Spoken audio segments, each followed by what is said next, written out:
What if the fastest way to grow your consulting business isn't better marketing, but deeper trust inside the relationships you've already built? Muli Baeri spent years inside global tech giants like Microsoft and Philips, leading large-scale software engineering organizations. But when he launched his own consulting firm, he hit a wall most founders don't expect. No pipeline, no built-in demand, and no projects falling into his lap.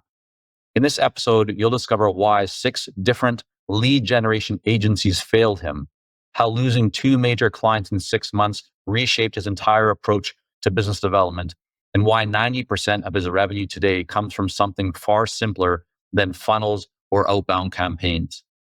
If you're building a high-level consulting practice and want more stability, stronger positioning, and clients who already trust you before the first call, well, this conversation will shift how you think about growth. So dig in and enjoy.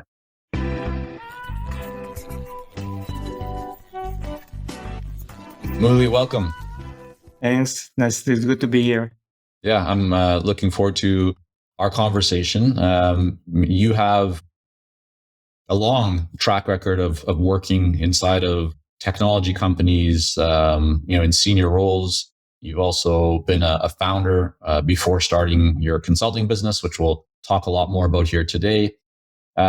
Companies like Microsoft, Philips, some very well-known names. But let's kind of go to and start this conversation.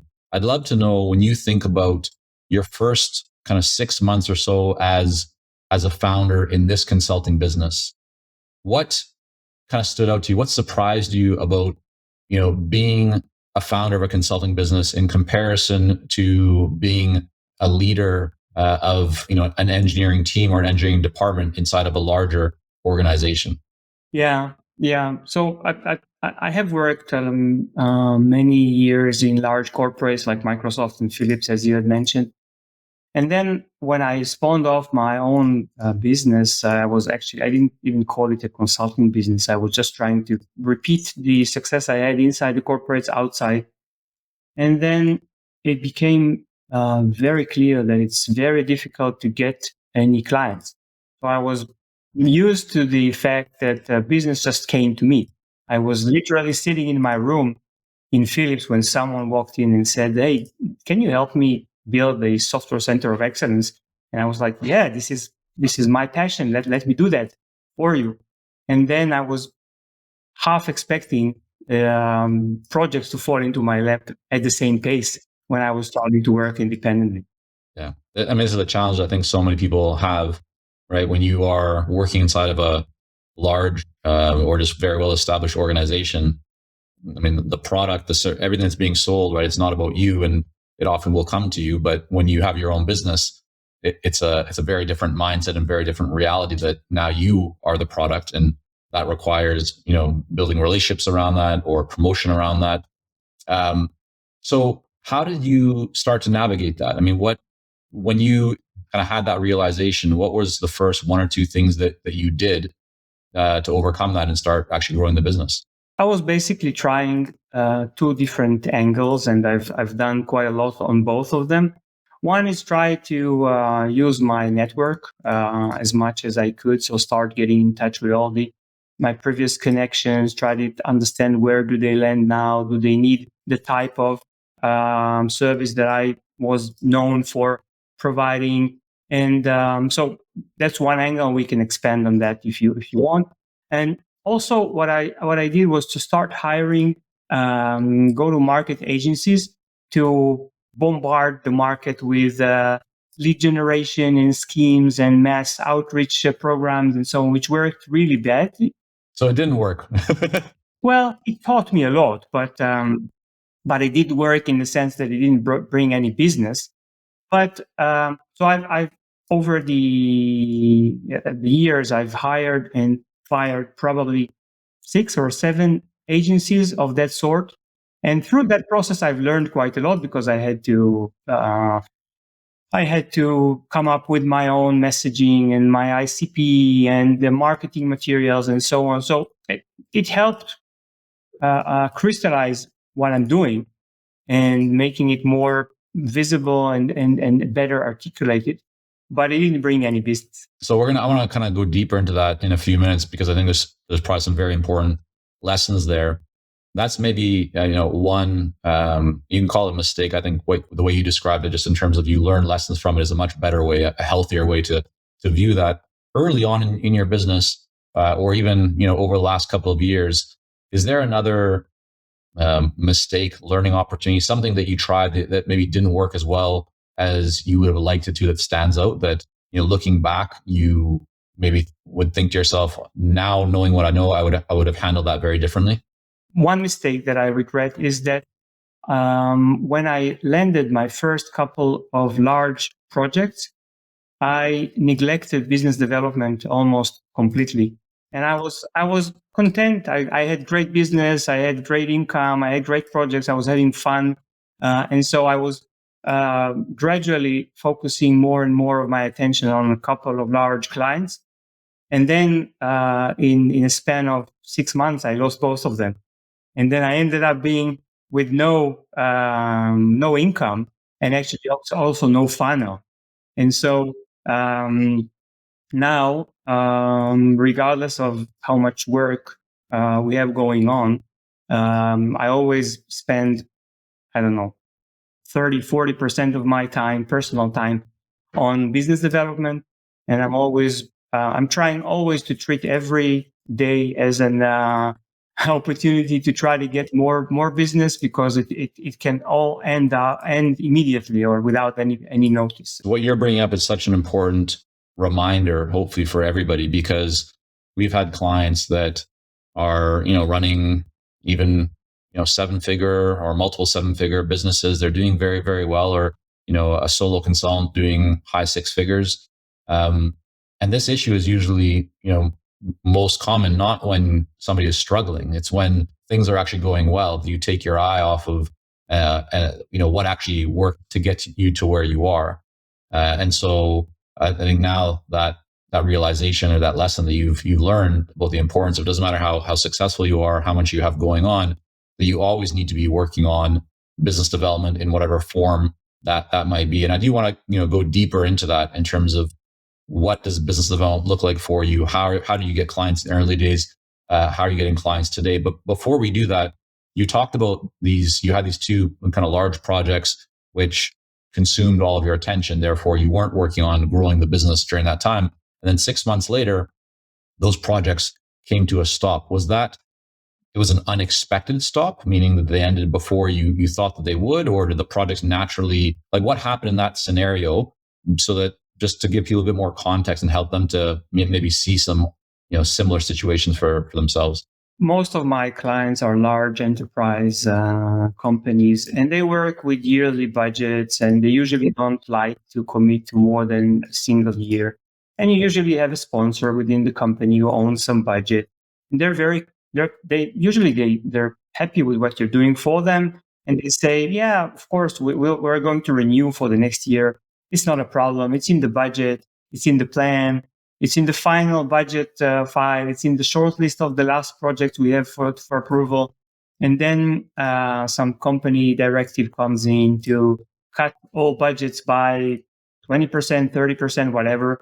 And then they politely apologize and say, we hope we can do business with you next year. But then comes November, December, and so on, and then you're without the project.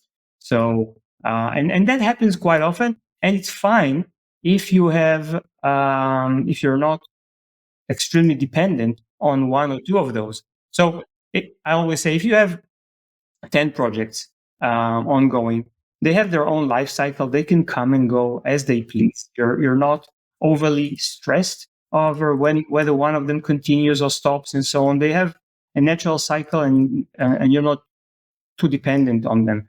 If you have only one and they don't renew, then yeah, of course you're back to being unemployed.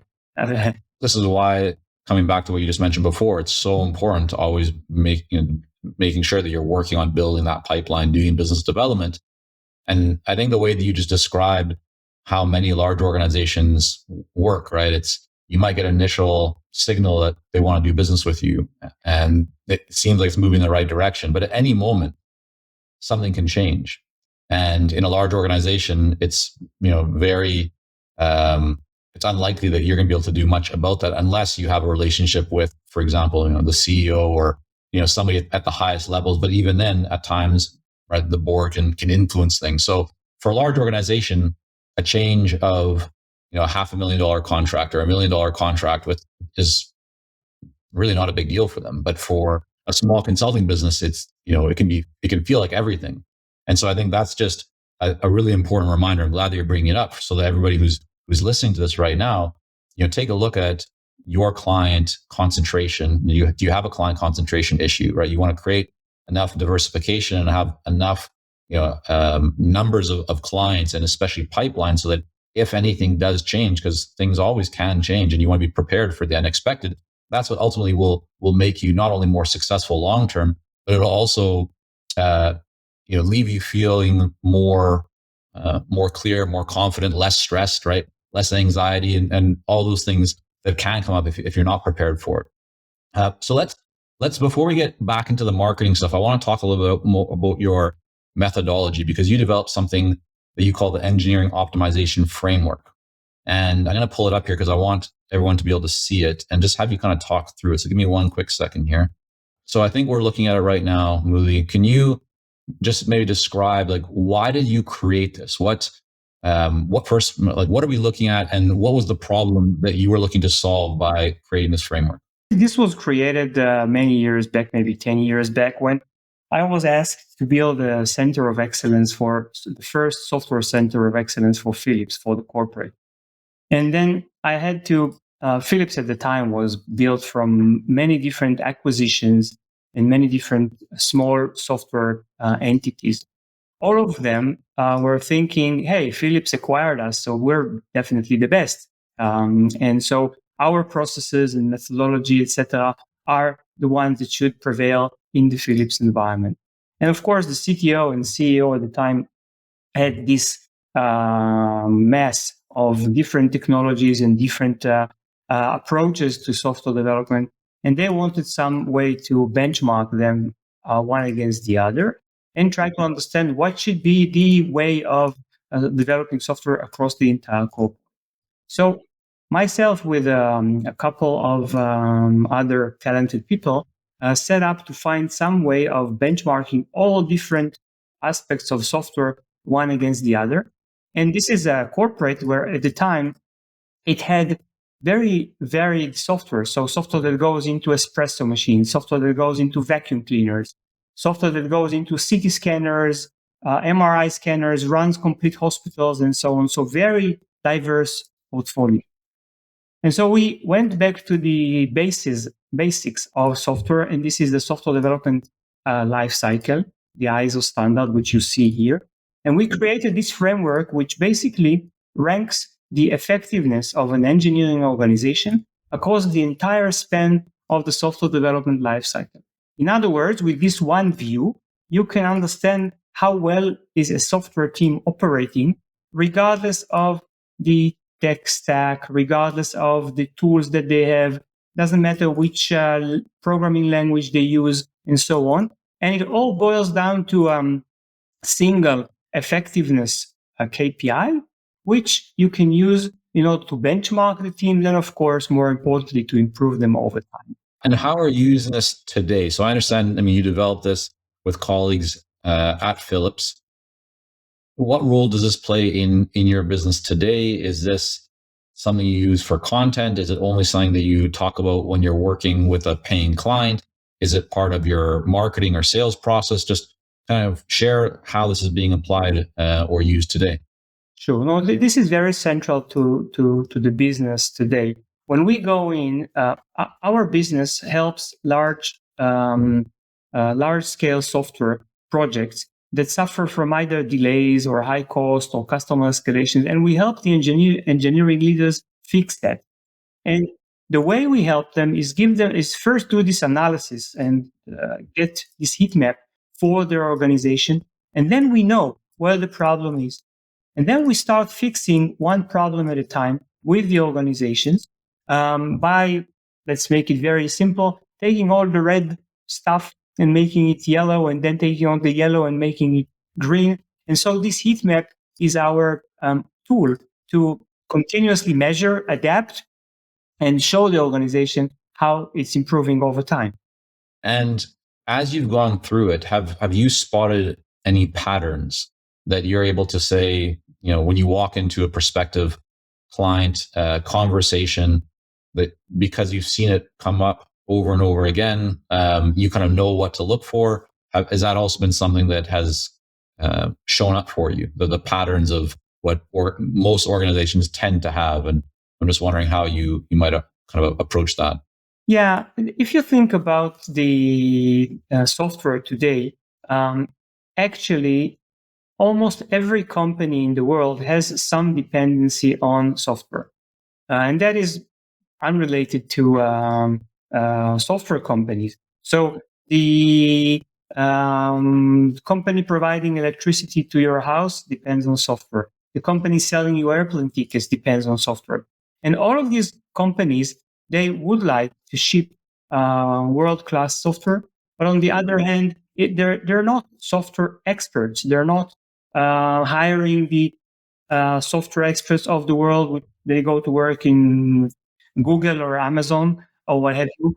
And then there is a huge dependency on software, but it's not managed in by the standards that are prevailing in the world leaders around software. And so what we do is basically bring these world-class practices into the reality of companies that are not experts in producing world-class software. Do you feel that having a framework, especially a visual framework like this, is very beneficial to your business? And would you kind of position it as, or think about it as, a requirement for any consulting firm, or is there a situation where you think maybe this is not a requirement, or something that not everyone necessarily needs? For me, it's a requirement. It's a very essential tool, a very essential lead magnet. It's one of those things where people see this and say, "Hey, I want to see how this works for my company. I'm interested in this heat map. Can I get one for my business as well?" And so for me, that's a conversation starter. That's a door opener. And honestly, we can elaborate on that if you'd like. But actually, for any new client, I would do this analysis to get to the first heat map for free. I'm basically saying you want to know what your initial status is. You got it. Just let me in. I'll do it for you for free, and you'll have it. And hopefully, you'll enjoy the discovery process so much that you would like to work with us also to improve it, and not only to give you the diagnosis. Let's talk a little bit more about that, and how you might kind of think through that. I'm assuming you don't just open that invitation up to anyone. There are some criteria that you're looking for in order to make sure that your time, or your team's time, will be spent wisely in doing that discovery. So what are you looking for? How are you deciding whether you're going to take that time to actually do this for somebody at no cost? Well, maybe this will sound a bit strange, but for me, the of course there are some qualifying criteria for clients. I mean, it needs to be a large enough company with enough software engineers. I mean, we help large scale software projects, so you need to be running a large scale software project to a certain extent. So I don't know, 100 people or more.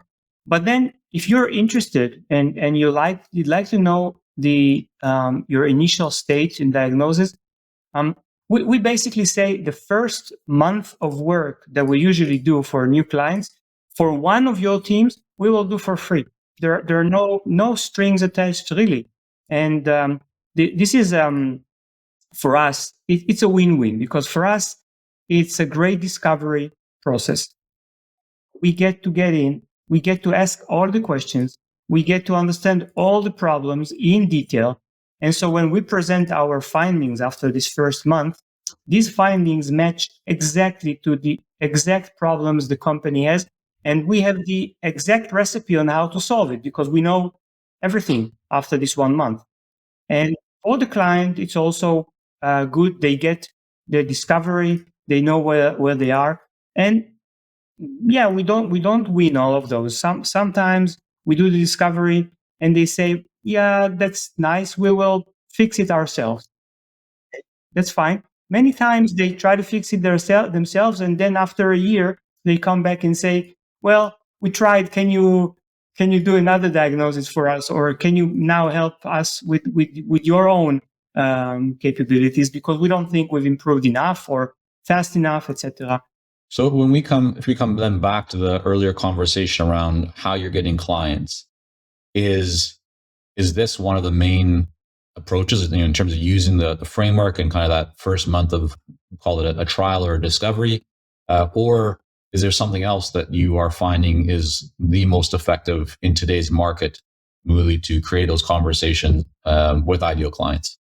Yeah, offering this free proof of concept to someone who doesn't know me doesn't yield business. Okay, because I think you know this better than me, but at the end of the day, when someone buys consulting, they buy the ability to trust you.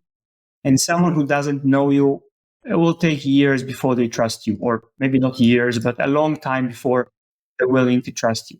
So that's a good way of getting into an organization once someone already opens the door. And opening the door is almost always through past connections. So I have a very large network, probably 10,000 connections, which I've grown over the years. And I keep in touch with individuals there.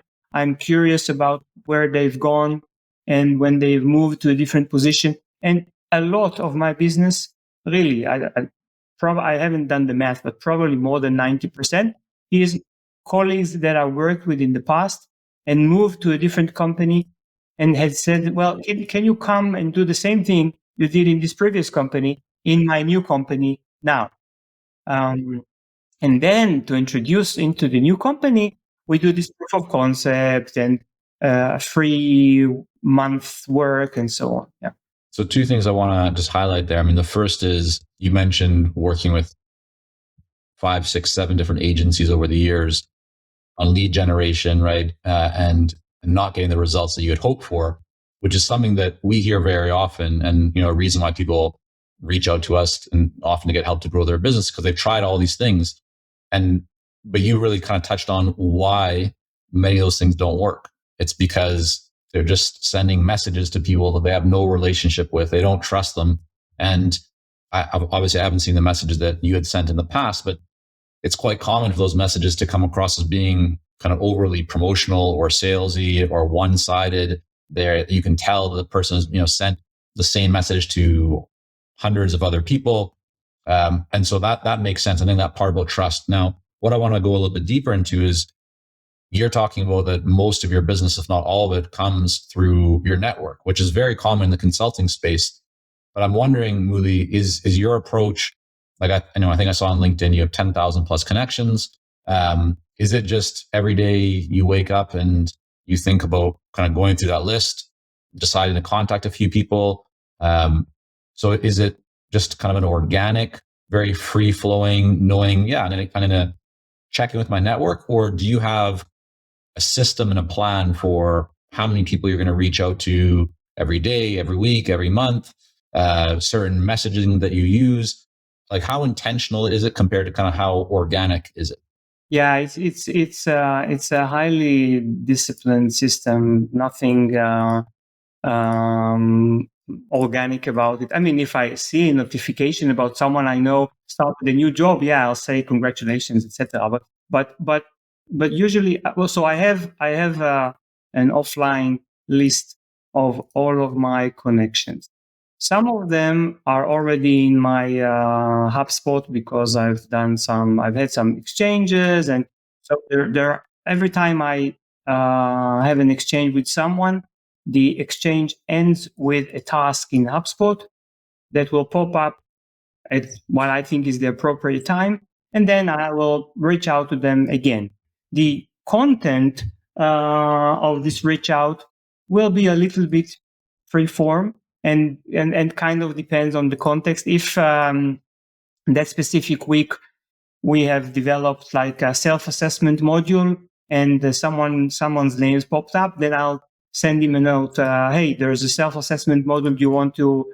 The important thing is not the content of the message, but staying in someone's mind, staying in their awareness. So when they say, "I've got this software problem," let's go talk to Muli because yeah, he's the software guy. I don't remember what he's doing, but I remember he's doing software thingies. So let's talk to him.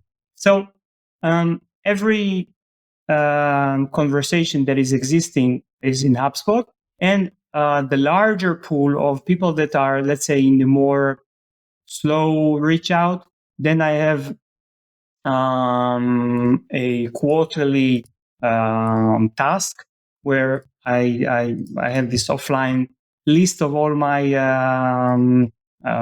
main connections, the one that are ICPs and the one that are I think are worth pursuing. I'm not reaching out to 10,000, right? And out of the 10,000, there are probably a few hundreds which are my ICP, and then for each one of those, once a quarter, I will reach out like no, nothing more than do you have a few minutes to talk?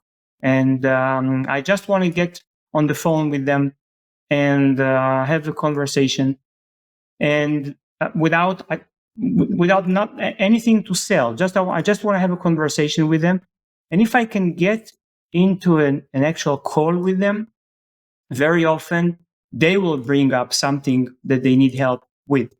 So I'm not reaching out with, hey, is now a good time for me to sell you this specific offer and so on, because if you do that 99% of the time, in my experience, they will say, no, this is not the right time. We'll reach out to you when it's the right time, and it never happens. So I'm just reaching out to have a conversation. And that makes a lot of sense. But I think for many people, Muli, when they hear that, they're a little bit conflicted because their mind is telling them, right, I need to be intentional about making an offer. I need to make sure that the market knows the exact problem that I solve and the solution that I have to that. And so they tend to lead with a message around, here's what I can do, here's the problem I solve, right? Here's my offering. You're saying that in your experience, that's not what you do because you don't want to be coming across as salesy. It tends to lead to people putting up their guard, right? And not wanting to have that conversation. So your approach is, call it much more of a longer term relationship building approach where you're not leading with a solution to a problem. You're leading with a relationship and a conversation. But the challenge for many, right, is that feels, and in many cases, it might seem like it can take longer to bear the fruit that you want in terms of, growing the pipeline and moving sales forward. What's your experience been around that, and how do you think about that? And I'm wondering also, like, has your thinking changed about that kind of progression, or has it always been that way? I'll start with the last question. My thinking has changed a lot over the years, and I've definitely started off by trying to get my framework in front of people as much as possible. But and it has changed, and I think it's finally working now. In the sense that you have to realize people don't care what you can do, and people don't care what your solution is, and they don't care about your capabilities, and they don't care that you're available and that you're now looking for. They don't care. They if they'll speak to you is because they have a problem and they want a sounding board. They want to tell you about something they're troubled about.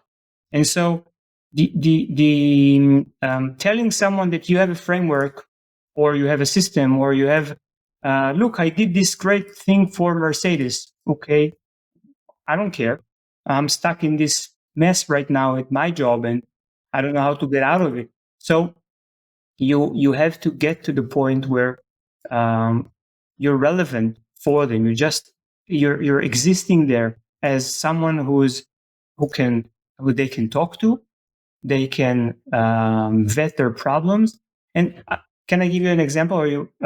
Yeah. So 5 years ago, I had interviewed for a position in the company, and then ended up being one of my clients as a consultant.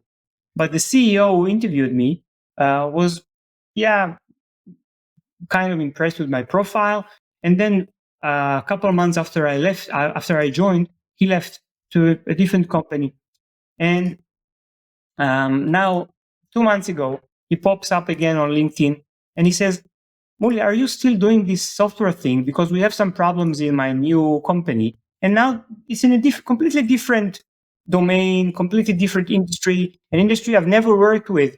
Okay. But he has a software problem and he's like thinking mentally through his notebook. And who do I know about software?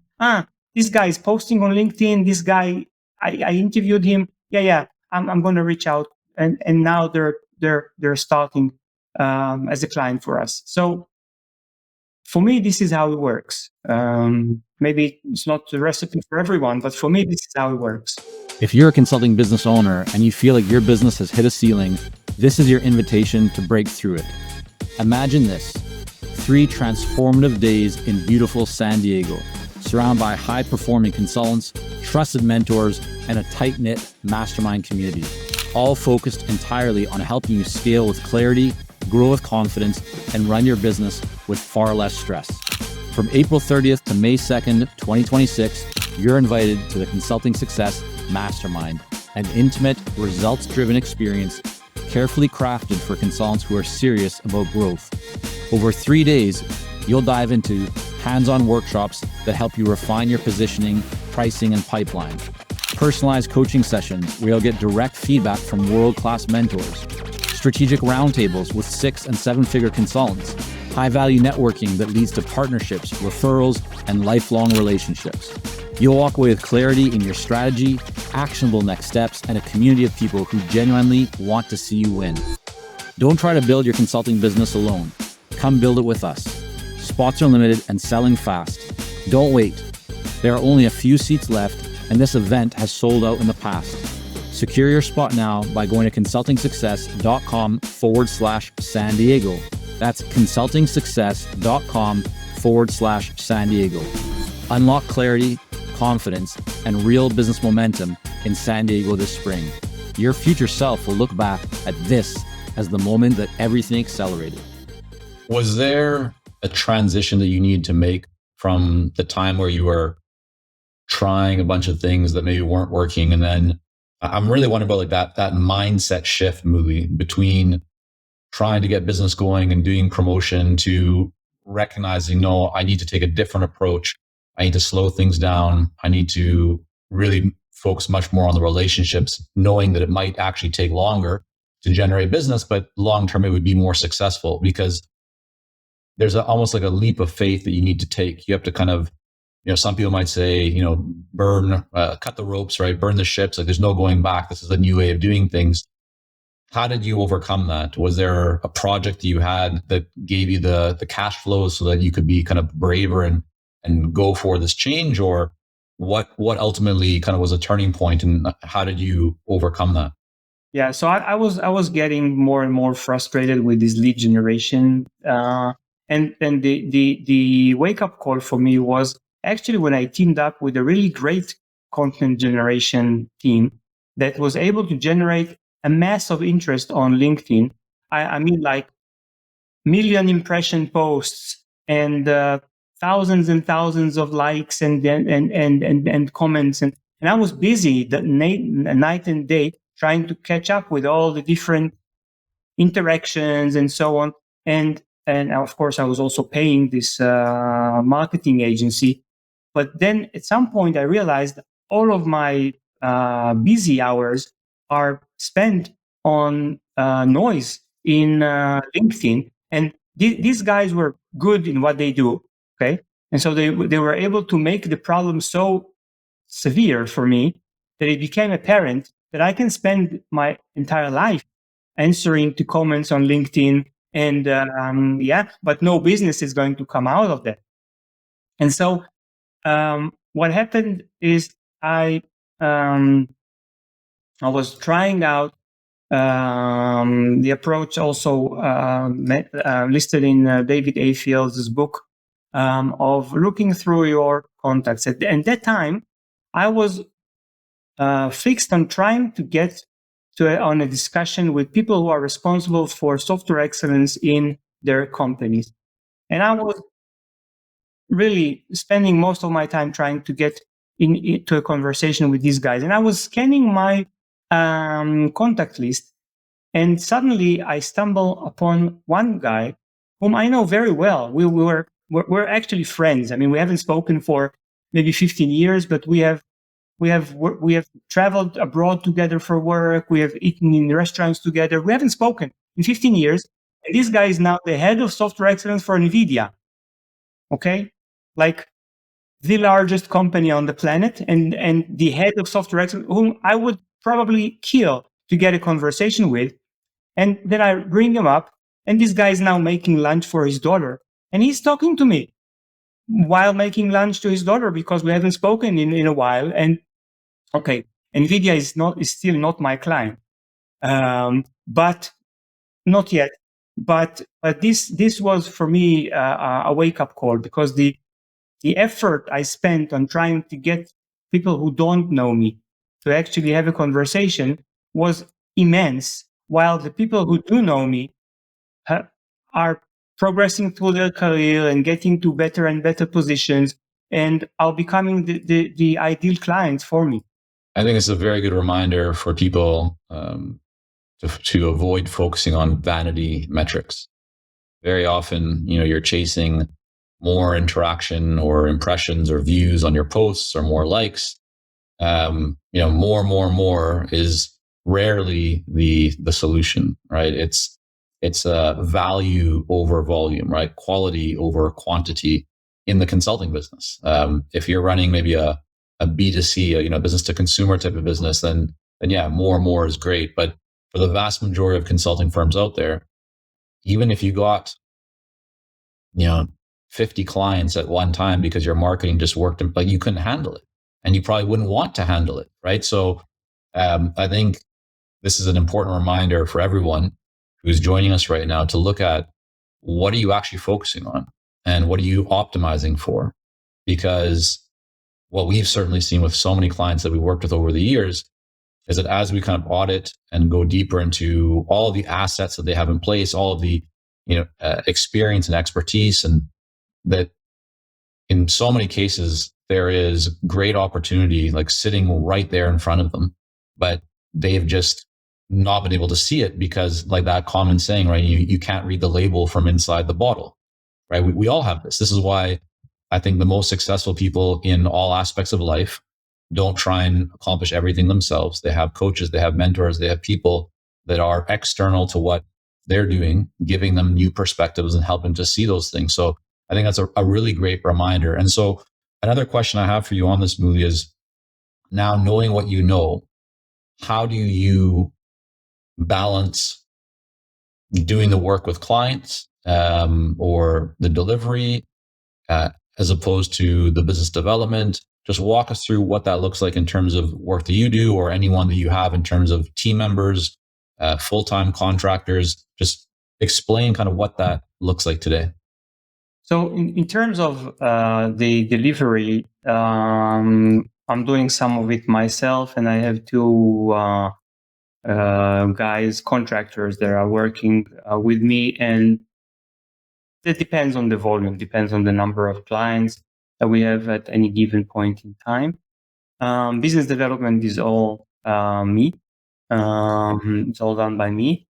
The delivery itself is, well, it's easy. Okay, I mean, I've worked personally with so many software teams across so many different perspectives that now, within an hour of discussing with the software team, I know what needs to be done, and I know how to solve their pain, and I can probably put them on the right track quite quickly. So, to be honest, the delivery is where we're having most of the fun.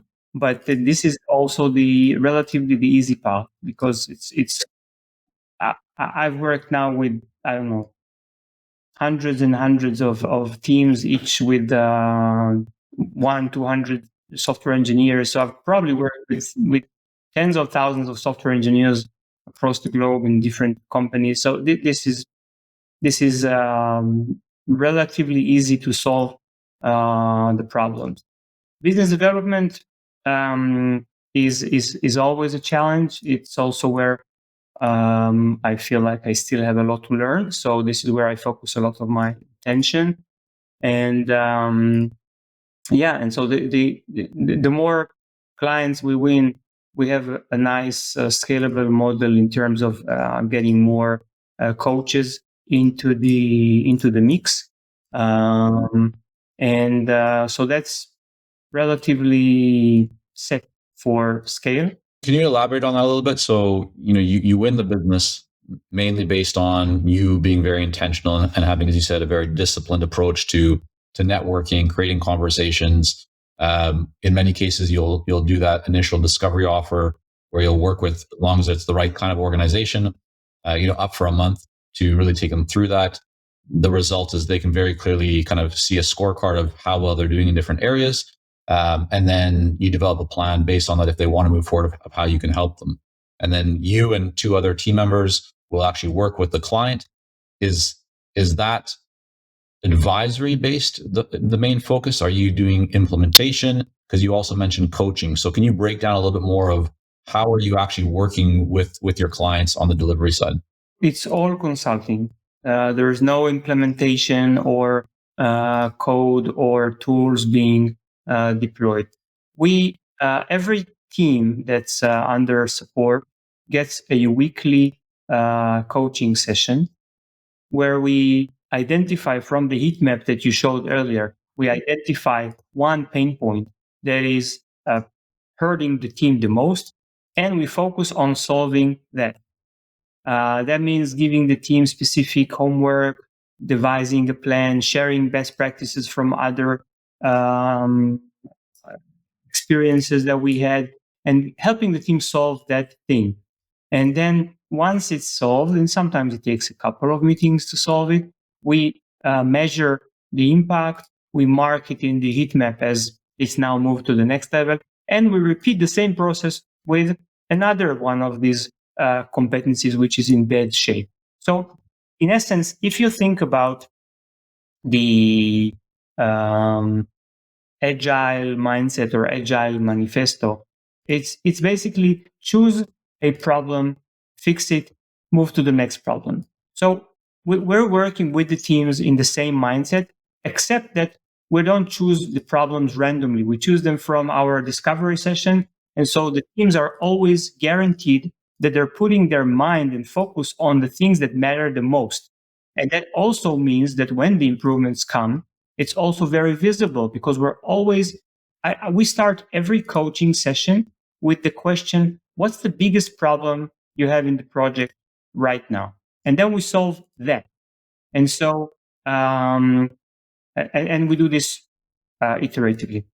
What happens really if and this has never happened, but I would imagine that it's come up where you're talking to a client or potential client and they say, yeah, this sounds great, Muli, but we don't want to just work on one problem at a time. We want to work on, at a much faster pace. We want to solve 3 problems, or you're saying this is going to take us 12 months or 24 months. We want to get this done in 8 months.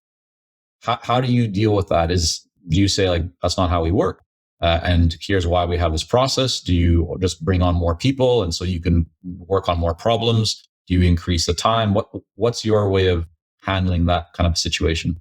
It usually doesn't come up, because the problem most of the clients have is that they don't know what the biggest problem is in the organization, and what they actually do, because they don't know, is try to improve everything at once. And so you will see, if you go into a large software team, you'll see the architect is saying we need to refactor everything. The test manager says we need to change our test automation. The development manager says we need to do different unit testing. And So everyone tries to improve everything at once, is measurable, and also the improvement budget is being spent between too many initiatives, and all of them are too little to actually notice the impact. So usually when we say stop this mess, let's focus. This is the biggest problem you have. If they think they have a bigger problem, that's fine. We can have a discussion. But once we see a big problem, we solve it within weeks. It's not going to take years to solve. So I've had a team. I have had a team in Mercedes where they were struggling with an inflow of defects, which was quite high for what they were expecting, and they didn't find a good way of calming that down.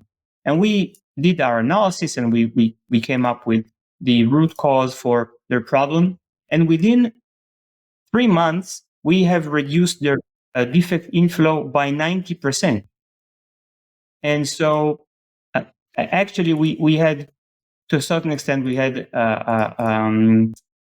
another problem. When we're overly successful, sometimes they will say, "Well, that's good enough. Thank you very much." It's because we work on a subscription basis, so there is no upfront fee. We only ask the clients to pay if they're happy with the result. So we go by a sprint or a monthly fee, and as long as they're happy with the improvements, they keep us, and they can disengage at any point in time. All right. Well, Muli, I want to be conscious of our time here in the calendar, and I want to thank you so much for coming on. I mean, there's a lot more that we could talk about and dig into, but as we spoke before, we'll have to look at having a further conversation as time moves forward. So, thank you again for coming on. For people who want to learn more about you, about your company, where's the best place for them to go? Well, you can always find me on LinkedIn. Our company is called Better Software, very easy to remember. So if you go to bettersoftware.dev, you'll see us. And we also have a page on LinkedIn. So either of those, or find me on LinkedIn. I'm very responsive to any message. So yeah, well, thank you again, Muli, for coming on. We'll have all that linked up in the show notes at consultingsuccess.com. And thank you, and everyone have a great day. Thank you very much. Thank you for hosting me.